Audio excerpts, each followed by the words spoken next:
पंतप्रधानांनी आवाहन केलं पेट्रोल कमी वापरा. मग माध्यमांनी कोण मंत्री किती गाड्या वापरतंय ते दाखवायला सुरुवात केली. त्याचा परिणाम काय झाला? आज मुख्यमंत्री स्वतः बुलेट चालवत विधिमंडळात पोहोचले, मंत्रालयातही पोहोचले. काही सुरक्षा रक्षक आसपास होते, पण तरीही ते स्वतः बुलेटवर आले. त्यांच्याबरोबर आशिष शेलारही होते. दुसरीकडे एकनाथ शिंदेचा व्हिडिओ 8 गाड्यांचा काल व्हायरल झाला.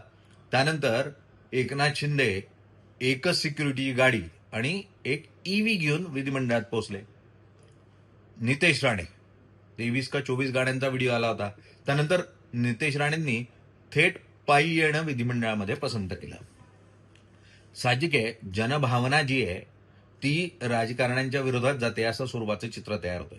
तुम्ही आम्हाला हे करा ते करू नका सांगतात, मग तुम्ही तेच का करतात असा प्रश्न ज्या वेळेला उपस्थित होतो त्यावेळेला कृतीतून मीही तेच करू इच्छितो हे दाखवणं राजकारण्यांसाठी गरजेचं झालंय. नाहीतर लोकांच्या मनात खूप राग आहे आणि तो राग व्यक्त होताना पाहायला मिळतो. सोशल मीडियावर तो खूप मोठ्या प्रमाणावर दिसला आणि त्यानंतर मग राजकारणी थोडंसं सावरताना पाहायला मिळतात. मात्र हे होत असताना आपल्याला एक लक्षात ठेवायला हवं की एक दिवस मी बाईकवर आलो, कधी एकच गाडी वापरली, इतक्यापुरतं मर्यादित होऊन चालणार नाही. हे दररोज पुढचे अनेक महिने करत राहावं लागेल.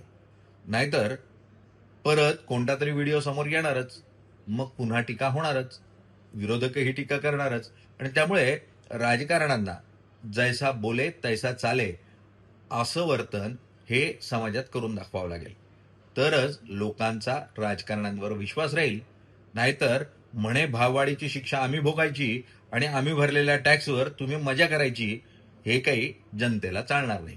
त्यामुळे पुढच्या काळात लक्ष ठेवा, जर कोणी मोठे ताफे घेऊन फिरत असेल, भरपूर गाड्या घेऊन फिरत असेल तर त्याचे व्हिडिओ काढा आणि सोशल मीडियावर टाका, तरच परिस्थिती सुधारेल. आज ब्लॅक अँड व्हाईटमध्ये इतकंच. उद्या पुन्हा भेटू नव्या विषयासह. धन्यवाद.